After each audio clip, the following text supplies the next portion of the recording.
नमस्कार, आप देख रहे हैं 24 घंटे की 24 बड़ी खबरें। आपके साथ मैं हूं फिरोज जैदी। शुरुआत करेंगे इस वक्त की बड़ी खबर के साथ। काले धन पर अरुण जेटली के बयान के बाद कांग्रेस ने मोदी सरकार पर पलटवार किया है। कांग्रेस प्रवक्ता अजय माकन ने कहा है कि केंद्र सरकार कांग्रेस को ब्लैकमेल करने की कोशिश ना करे। कांग्रेस के दबाव की वजह से ही सरकार काले धन जमा करने वाले लोगों के नाम उजागर करने को तैयार हुई है। माकन ने आरोप लगाया कि सरकार कुछ लोगों को बचाने की कोशिश कर रही है। ये बड़ा बयान कांग्रेस की तरफ से आया है और ये कह लीजिए कि पलटवार है। सिर्फ 136 लोगों के नाम उजागर किए जा रहे हैं, जबकि कोर्ट के सामने विदेश में काला धन जमा रखने वाले सभी लोगों के नाम बताए जाने चाहिए। क्या कहा है अजय माकन ने, सुनिए। कोई भी इंडिविजुअल इसके अंदर हैं, आपके पास में कानून है, आपके पास में सरकार है, आप कार्रवाई करिए और किसी भी स्तर पे करिए, लेकिन कांग्रेस पार्टी किसी भी इस प्रकार की धमकी से ब्लैकमेल होने वाली नहीं है। कांग्रेस पार्टी को धमकाने और ब्लैकमेल की कोशिश कतई नहीं करें। हम ये भी उनसे कहेंगे कि केवल 136 नाम, भारतीय जनता पार्टी की सरकार को, वित्त मंत्री जी को कहना चाहेंगे कि अर्ध सत्य सत्य नहीं होता है। सेलेक्टिव और विंडिक्टिव नामों की लीकेज के अंदर ना जाएं और सारे के सारे नाम लेकर के आएं। और कांग्रेस पार्टी इंडिविजुअल से ऊपर है और कोई भी व्यक्ति इसके अंदर शामिल है उसके ऊपर आप कड़ी से कड़ी कार्रवाई करें। तो अरुण जेटली के बयान के बाद कांग्रेस हमलावर हो गई है। काले धन पर चौतरफा किरकिरी के बाद केंद्र सरकार बड़ा कदम उठाने की तैयारी में है। मोदी सरकार अगले हफ्ते कुछ ऐसे लोगों के नाम उजागर कर सकती है जिनके खिलाफ स्विस बैंकों में काला धन जमा करने के पुख्ता सबूत हैं। सूत्रों के मुताबिक प्रधानमंत्री नरेंद्र मोदी, बीजेपी अध्यक्ष अमित शाह और वित्त मंत्री अरुण जेटली के बीच बैठक में यह अहम फैसला लिया गया है। सोमवार को काले धन पर सुप्रीम कोर्ट में सुनवाई होनी है। आपको बता दें, मोदी सरकार काले धन पर बड़ा फैसला लेने वाली है। इसकी तस्दीक वित्त मंत्री अरुण जेटली के एक बयान ने की है। अरुण जेटली ने एक इंटरव्यू के दौरान कहा है कि विदेशों में काला धन जमा करने वालों के नाम जल्द ही सार्वजनिक कर दिए जाएंगे।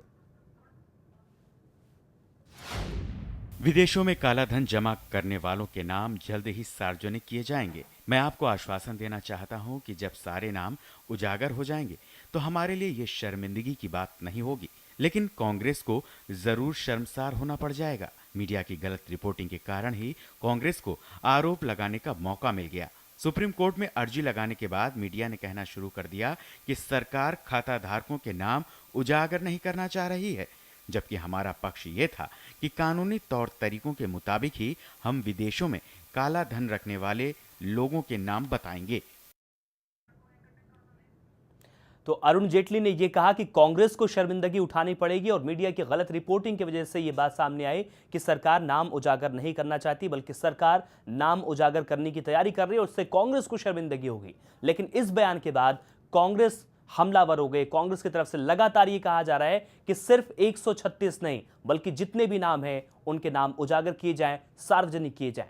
बीजेपी और एनसीपी ने वित्त मंत्री अरुण जेटली के बयान का समर्थन कर दिया है। वहीं लेफ्ट ने भी मांग की है कि काले धन के कुबेर सामने आने जरूरी हैं, सरकार को नाम सार्वजनिक करना जरूरी है।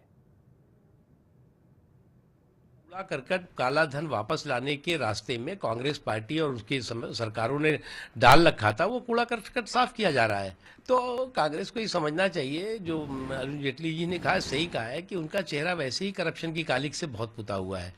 क्यों काले धन की कालिक से अपना चेहरा और पुतवाना चाहते हैं? अब समय आ गया है कि ये देश के लोगों को ये पता चले कि कौन लोग काला धन अपना बाहर रखे हुए हैं और उसमें कोई भेदभाव करने की आवश्यकता नहीं है। तो जो अरुण जेटली जी ने कहा है, मैं समझता हूं कि जल्द से जल्द वो इस दिशा में कदम उठाएंगे। जब ये ब्लैक मनी का सवाल उठा था पार्लियामेंट में, हमें लोग थे, सीपीएम और लेफ्ट के ही एमपीज थे, जिन्होंने पहले ये डिमांड की थी कि आप नाम क्यों नहीं बता रहे, आप छिपा के क्यों रख रहे हैं, ये तो क्रिमिनल्स हैं, ये देश के साथ ऐसे धोखा किया, इसलिए आप नाम बताइए। सरदार पटेल की जयंती को इस बार मोदी सरकार बड़े स्तर पर मनाने की तैयारी में है। इसके लिए 31 अक्टूबर को रन फॉर यूनिटी का आयोजन रखा गया है। इस दिन पूरे देश में एकता की दौड़ लगाई जाएगी। प्रधानमंत्री खुद इस दौड़ को हरी झंडी दिखाकर रवाना करेंगे। 31 अक्टूबर को सबसे पहले मोदी ऑल इंडिया रेडियो पर राष्ट्र को संबोधन देंगे। इसके बाद वो भी रन फॉर यूनिटी में शामिल होंगे। पीएम ने राज्य सरकारों के साथ साथ लोगों से भी इसमें बढ़ चढ़कर हिस्सा लेने की अपील की है। इसी के तहत आज केंद्र सरकार के 2 मंत्री प्रकाश जावड़ेकर और पीयूष गोयल महाराष्ट्र के राज्यपाल से मुलाकात भी कर चुके हैं। इस बैठक में रन फॉर यूनिटी की रूपरेखा तय की गई। And the run for unity will be at maximum places, and it will be people's participation in the run for unity. So students, youngsters, youths, women and all are invited to join this run for unity. It's a national event. जिसने भारत को एक नया रूप दिया, एक अखंड रूप दिया, उस लोह पुरुष की स्मरण में, याद में ये कार्यक्रम में पूरी जनता उत्सुकता से आएगी, ऐसा हमें पूरा विश्वास है। बढ़ेंगे आगे। प्रधानमंत्री नरेंद्र मोदी ने एनडीए सांसदों के लिए दिवाली मिलन समारोह रखा है। 26 अक्टूबर को रखे गए इस आयोजन में पीएम एनडीए सांसदों को डिनर देंगे। सूत्र बता रहे हैं कि डिनर के लिए शिवसेना के बड़े नेताओं को भी न्योता भेजा गया है। आपको बता दें कि इससे पहले सांसद आदर्श ग्राम योजना के लॉन्च के मौके पर शिवसेना का एक भी नेता नहीं आया था, जिसे लेकर विपक्ष ने भी चुटकी ली थी। अब प्रधानमंत्री की कोशिश है कि डिनर डिप्लोमेसी के बहाने अपने मंत्रिमंडल और एनडीए सांसदों से सीधे संवाद बनाया जाए, लेकिन सबका ध्यान इस बात पर रहेगा कि शिवसेना पीएम के इस दिवाली मिलन समारोह में शामिल होती है या नहीं। महाराष्ट्र में सरकार बनाने पर फैसला भले ही दिवाली के बाद होगा, लेकिन महाराष्ट्र बीजेपी अध्यक्ष देवेंद्र फडणवीस और केंद्रीय मंत्री नितिन गडकरी के बीच सीएम पद को लेकर रेस तेज हो गई है। सूत्रों के मुताबिक सीएम की रेस में देवेंद्र फडणवीस सबसे आगे चल रहे हैं, लेकिन वही खबर है कि बीजेपी विधायकों का एक बड़ा खेमा नितिन गडकरी को मुख्यमंत्री बनाने की मांग कर रहा है। वहीं सूत्रों के मुताबिक अभी तक सीएम बनने से साफ मना करने वाले गडकरी का मूड बदलता दिख रहा है। सूत्रों के मुताबिक गडकरी ने कहा है कि अगर पार्टी कहे तो वो मुख्यमंत्री बनने को तैयार है। यहां ये बता दें कि फडणवीस और गडकरी दोनों विदर्भ क्षेत्र से आते हैं। ऐसा सक्षम नेतृत्व अगर कोई है तो वो नितिन जी है, और इसीलिए कल प्लेन के अंदर भी सभी लोगों में चर्चा यही थी कि नितिन जी ने महाराष्ट्र के नेतृत्व को स्वीकार करना चाहिए, और सभी भावनाओं को गडकरी साहब के सामने सभी ने रखा और उन्होंने सभी का सम्मान भी किया। और निश्चित रूप से हम सबको लगता है कि गडकरी साहब हमारी भावनाओं का आदर करेंगे। साहब अगर मुख्यमंत्री बनने का अगर पक्ष श्रेष्ठी ने निर्णय लिया तो मैं सबसे पहला आमदार रहूँगा जो उनके लिए खड़ा रहूँगा, और मैं मेरी सीट रेजिग्नेशन देके गडकरी साहब के लिए दिन रात मेहनत करके उनको जिताने का पूरा प्रयत्न करूँगा। तो न सिर्फ मुख्यमंत्री बनाने की मांग है, बल्कि सीट भी तय है कि गडकरी कहां से चुनाव लड़ेंगे। प्रधानमंत्री नरेंद्र मोदी के श्रीनगर में दिवाली मनाने के फैसले से वहां के लोग काफी खुश हैं। कल मोदी ने ट्विटर के जरिए ये जानकारी दी थी। वो दिवाली का दिन श्रीनगर में बाढ़ पीड़ितों के साथ बिताएंगे। पीएम बनने के बाद मोदी का जम्मू कश्मीर का चौथा दौरा होगा। हमारे लिए बहुत ही खुशी की बात है कि भारत के प्रधानमंत्री नरेंद्र मोदी जी कश्मीर में हमारे पास दिवाली मनाने आ रहे हैं, हमारा हाल पूछने आ रहे हैं। ये समझो हमारे लिए दिवाली का बहुत बड़ा तोहफा है। इससे पहले भी उन्होंने कई बार कच्छ भुज में जब त्रासदी आए वहाँ पे भी उन्होंने जाके रात बिताई है। ये जम्मू कश्मीर के लिए गौरव की बात है कि वो हमारे बीच में आके हमारी जो त्रासदी हुई है उन लोगों को एक सद्भावना मिल रही है। हमें बहुत खुशी है सर, जहाँ पर पूरे भारतवर्ष में दीपावली का त्यौहार मनाया जा रहा है, वहाँ पर हमारे आने वाले प्रधानमंत्री जनाब नरेंद्र मोदी साहब हमारे दुख बांटने आ रहे हैं। यहाँ पर बाढ़ग्रस्त इलाकों का फिर से दोबारा दौरा करेंगे। Prime Minister is coming on Diwali. I don't want to get into any sort of political debate on this issue by undermining this visit. The fact is he is coming. He says that he's coming to express solidarity with the flood-affected people of Jammu and Kashmir. As I said, I hope that his visit means that the package is going to be accepted and announced. Srinagar के लोगों के साथ दिवाली मनाने को BJP जहां उनकी संवेदना बता रही है, वहीं विरोधी इसे एक चुनावी स्टंट भी करार दे रहे हैं, क्योंकि जम्मू कश्मीर में चुनाव भी होने वाले हैं। प्रधानमंत्री का जो संवेदनशील और ममत्व भरा चेहरा है उसको दर्शाता है। प्रधानमंत्री पूरे हिंदुस्तान के अभिभावक हैं, तो स्वाभाविक रूप से जिस राज्य में त्रासदी हुई है उस राज्य के साथ खड़े होकर दिवाली में पूरे भारतवर्ष को वो एक संदेश देना चाहते हैं कि जम्मू कश्मीर के लोगों के साथ आज मैं खड़ा हूं, क्योंकि आज वो परेशानी में है। मोदी जी का जो भी कदम होता है वो बहुत ही कैलकुलेटेड होता है और वो सभी चीज़ को वो देख के करते हैं कि इसका राजनीतिक क्या लाभ मिलेगा। और उमर अब्दुल्ला ने ठीक ये बात कही है कि पहले उनको ईद पे आना चाहिए था और उसके बाद दिवाली पे आना चाहिए था। और दिवाली किसके साथ मनाएंगे, कहाँ मनाएंगे, मुझे मालूम नहीं, लेकिन चूंकि चुनाव आ रहा है, इलेक्शन आ रहा है, इलेक्शन कुछ ही दिनों में इलेक्शन कमीशन अनाउंस करेगा, तो ये एक इलेक्शन का एक स्टंट है। काश के वो कुछ दिन पहले ईद हुई, ईद में भी आ जाते। मुंबई के मलाड इलाके में शिवसेना के एक स्थानीय नेता की हत्या कर दी गई है। घटना से गुस्साए शिव सैनिकों ने मलाड और डिंडोशी में कई जगह हंगामा किया। पुलिस ने हत्या के सभी 5 आरोपियों को गिरफ्तार कर लिया है। पुलिस के मुताबिक जिस युवक रामेश यादव की हत्या हुई, उसने एक महिला से छेड़छाड़ का विरोध किया था, जिससे नाराज बदमाशों ने उस पर रॉड से हमला कर दिया। अपने स्थानीय नेता की हत्या से नाराज शिव सैनिकों ने मलाड पुलिस स्टेशन में जमकर हंगामा किया। बाद में पुलिस के बड़े अधिकारियों के दखल के बाद मामला शांत हो सका। अब तक हमने 3 आरोपी अरेस्ट किए हैं और बाकी आरोपियों का शोध शुरू है और जल्दी से जल्दी उनको भी पकड़ लेंगे हम। तो मारिया साहब के कहने पर हमारा भरोसा है और हमें लगता है कि वो आरोपी के ऊपर तो कार्रवाई होना ही है, क्योंकि मर्डर हो गया तो उसको कोई बचा नहीं पाएगा। लेकिन पुलिस ने जो लापरवाही बरती है उसके ऊपर भी उन्होंने आश्वासन दिया कि वो कार्रवाई करेंगे। मैं स्वयं इंटेलिजेंस ब्यूरो की रिपोर्ट पर गृह मंत्रालय ने आतंकी हमले की आशंका जाहिर की है। मंत्रालय की तरफ से सभी राज्यों को एडवाइजरी जारी की गई है। साथ ही मुंबई और दिल्ली समेत देश के 10 शहरों को अलर्ट कर दिया गया है। आशंका यह भी जताई गई है कि त्योहार के मौके पर सांप्रदायिक हिंसा भी फैलाई जा सकती है। केंद्र ने अपनी एडवाइजरी में इस बात का भी जिक्र किया है कि राज्य सभी धार्मिक स्थलों और पूजा स्थलों की सुरक्षा को चाक चौबंद करें ताकि कोई अनहोनी ना हो। केंद्र के अलर्ट के बाद दिल्ली पुलिस ने लोगों को सुरक्षा का भरोसा दिया है। मैं दिल्ली के समस्त निवासियों को भरोसा दिलाना चाहूँगा कि दिल्ली पुलिस आपकी सेवा के लिए हमेशा जो से तैयार है और दिवाली वाले दिन और दिवाली से पहले भी हमने जो है आपकी सुरक्षा के पुख्ता इंतज़ाम किए हुए हैं ताकि आप मज़े से दिवाली के त्यौहार को मना सकें। आप देख रहे हैं 24 घंटे की 24 बड़ी खबरें। लोकसभा अध्यक्ष सुमित्रा महाजन ने इंदौर में एक मंदिर के बाहर साफ सफाई की। मोदी के स्वच्छता अभियान के तहत अपने संसदीय क्षेत्र में सुमित्रा महाजन ने इस कार्यक्रम में हिस्सा लिया। सुमित्रा ने इस मौके पर कहा कि स्वच्छ भारत अभियान न तो एक दिन चलने वाली मुहिम है और न ही ये सिर्फ घोषणा है, ये एक सतत चलने वाला अभियान है। सुमित्रा महाजन ने कहा कि इसके जरिए हमें लोगों में स्वच्छता का भाव जागृत करने के साथ वास्तविक धरातल पर भी स्वच्छता लानी होगी।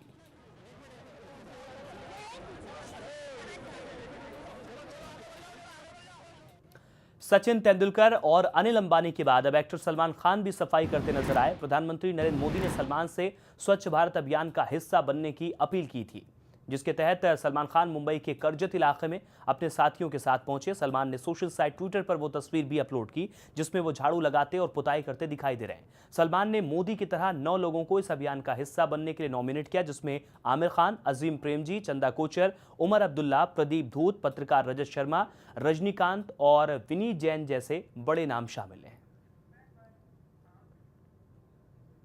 दिल्ली के एक नामी स्कूल डीपीएस आरके पुरम के कैंपस में एक लड़की का शव मिलने से सनसनी मच गई। लड़की की उम्र करीब 29 साल है और ये डीपीएस आरके पुरम के प्रिंसिपल की बेटी हैं। प्रिंसिपल स्कूल के ही कैंपस में रहते थे। पुलिस की शुरुआती जांच में पूरा मामला खुदकुशी का लग रहा है। हालांकि घटनास्थल पर पहुंची जांच में पुलिस जुटी हुई है। वहीं कर्नाटक में बेंगलुरु से एक 3 साल की बच्ची के साथ यौन शोषण का मामला सामने आया है। ये 3 साल की बच्ची बेंगलुरु के जालाहल्ली इलाके के नामी स्कूल में पढ़ती थी। घटना की सूचना मिलने पर पुलिस कमिश्नर एमएन रेड्डी ने स्कूल का दौरा कर घटना की जानकारी ली और मल्लेश्वरम की एसीपी सारा फातिमा को घटना की जांच का जिम्मा दिया। स्कूल के सीसीटीवी फुटेज की जांच हो रही है और स्कूल के कर्मचारियों से पूछताछ जारी है।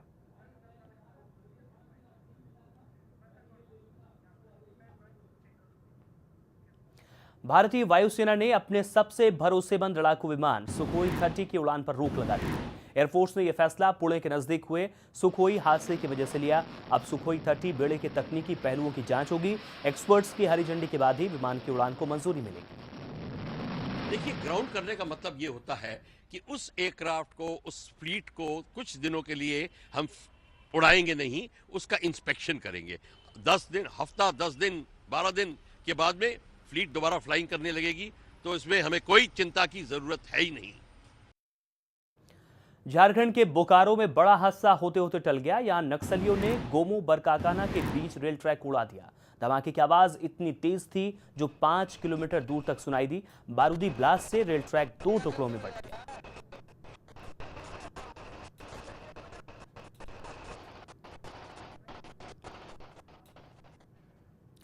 दिल्ली में आज एक डीटीसी बस में आग लगने से हड़कंप मच गया। घटना दिल्ली के बुराड़ी इलाके की है। रूट नंबर 162 की यह बस आजादपुर की तरफ जा रही थी। इसी दौरान इसके इंजन से धुआं उठने लगा। ड्राइवर ने जैसे ही बस रोकी, बस के इंजन से आग की ऊंची ऊंची लपटें उठने लगी।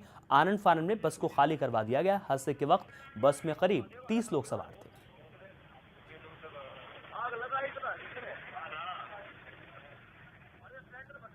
गाड़ी में जब तक आग नहीं लगी थी सारी सवारी नीचे उतार ली थी। फिर चीज फायर लेके मैं गया और मैंने उसको बुझाने की कोशिश करी। बुझाने से फिर नहीं बुझी, आग तेज बढ़ती है। तो फायर की गाड़ी कितनी देर बाद आई है मौके? फायर की गाड़ी 10 मिनट बाद आ गई। अब खबर फरीदाबाद से है। फरीदाबाद के पटाखा बाजार में आग लगने से करीब 200 दुकानें खाक हो गई। हरियाणा में नई सरकार ने सभी पीड़ितों को 1-1 लाख रुपए के मुआवजे देने का ऐलान किया है। साथ ही आग की वजह का पता लगाने के लिए एक मजिस्ट्रेट जांच का ऐलान भी हो गया है। कल शाम फरीदाबाद के पटाखा बाजार में, जो कि दशहरा मैदान के नाम से भी जाना जाता है, वहां पर आग लग गई थी, जिसकी वजह से करोड़ों रुपए का व्यापारियों का नुकसान हुआ है। सरकार की तरफ से 1-1 लाख रुपए की घोषणा उन सबको पीड़ित पक्ष को देने की घोषणा की है और आज ही उनको पैसे दिलाने का काम शुरू कर दिया गया है और मजिस्ट्रेट जांच के आदेश हो गए। 15 दिन में उसकी रिपोर्ट आएगी और रिपोर्ट आने के बाद जो भी दोषी होगा उसके खिलाफ कार्रवाई की जाएगी। दिवाली के मौके पर सूरत के कारोबारियों ने एक अनोखी पहल की है। यहाँ के व्यापारियों ने खुद की एयरलाइंस शुरू कर दी है। ये एयरलाइंस किफायती दामों पर लोगों को हवाई सेवा भी उपलब्ध कराएगी। दरअसल सालाना 1 लाख करोड़ रुपए के हीरों का निर्यात और 3 करोड़ मीटर कपड़े का उत्पादन करने वाले इस शहर को देश के दूसरे शहरों के साथ जोड़ना बेहद जरूरी था, लेकिन दिल्ली की एक फ्लाइट छोड़कर कोई भी एयरलाइंस इस शहर को एयर कनेक्टिविटी देने के लिए तैयार नहीं हो रही थी। कारोबारियों ने एयर कनेक्टिविटी बढ़ाने के लिए आंदोलन भी किया, लेकिन जब बात नहीं बनी तो हीरा, कपड़ा और रियल एस्टेट कारोबारियों ने मिलकर 40 करोड़ रुपए निवेश कर 3 जहाजों के साथ डायमंड प्राइवेट लिमिटेड कंपनी शुरू कर दी है, जिनमें से फिलहाल एक हवाई जहाज सूरत पहुंच चुका है और बाकी कुछ ही दिनों में पहुंचने वाला है। इनमें से एक जहाज 12 करोड़ रुपए की लागत वाला है, जिसमें सारी लग्जरी सुविधाएं मौजूद है। अब आपको टोल टैक्स पर लंबी लाइन लगाने की जरूरत नहीं पड़ेगी। सड़क परिवहन मंत्रालय 27 अक्टूबर से ई टोल टैक्स सिस्टम शुरू करने जा रहा है। परिवहन मंत्री नितिन गडकरी दिल्ली में इसकी शुरुआत करेंगे। पहले चरण में देश के 55 टोल बूथ को ई टोल टैक्स सिस्टम से जोड़ा जाएगा। साल के आखिर तक देश के हर टोल बूथ को इससे जोड़ दिया जाएगा। इस ई टोल टैक्स सिस्टम के जरिए देश में सभी बूथों में समान दरें रखी जाएंगी। टोल टैक्स की अलग अलग दरों को लेकर कई तरह के विवाद होते रहते हैं। इस फैसले से वो विवाद भी खत्म हो सकता है। भारतीय हॉकी टीम के कोच टेरी वॉल्श ने स्पोर्ट्स अथॉरिटी ऑफ इंडिया के डीजी से मुलाकात के बाद अपना इस्तीफा वापस ले लिया है। साई के डीजी जीजी थॉमसन ने टेरी को भरोसा दिया है कि उन्होंने जो चिंताएं जताई उसका ध्यान रखा जाएगा। हॉकी टीम के कोच टेरी वॉल्श ने साई में अफसरशाही का आरोप लगाते हुए अपने पद से इस्तीफा दे दिया था। टेरी के नेतृत्व में ही भारत ने एशियाई खेलों में गोल्ड मेडल जीता था। बांग्लादेश की एक कोर्ट ने धार्मिक भावनाओं को आहत करने और सांप्रदायिक भावनाओं को उकसाने के आरोपों के मामले में पूर्व प्रधानमंत्री खालिदा जिया के खिलाफ जांच के आदेश दे दिए हैं। सत्तारूढ़ अवामी लीग से संबंधित जन नेत्री परिषद के प्रमुख एबी सिद्दीकी ने खालिद जिया के खिलाफ इन आरोपों को कोर्ट के संज्ञान में लाए हैं। दिवाली से एक दिन पहले राजकोट में आतिशबाजी का कार्यक्रम रखा गया। राजकोट महानगर पालिका की तरफ से आयोजित इस समारोह में विदेशी सैलानी भी पहुंचे। आप भी तस्वीरें देखिए।